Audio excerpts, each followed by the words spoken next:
mata.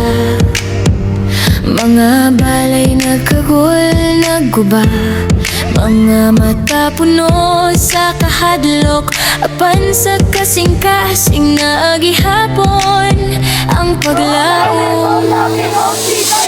Bangon Cebu, bisan pa sa kasakit, ligon nga duhan, magpabiling nga matinod anon sa kalayo, sa linog, sa unos ug ulan, magiusa ta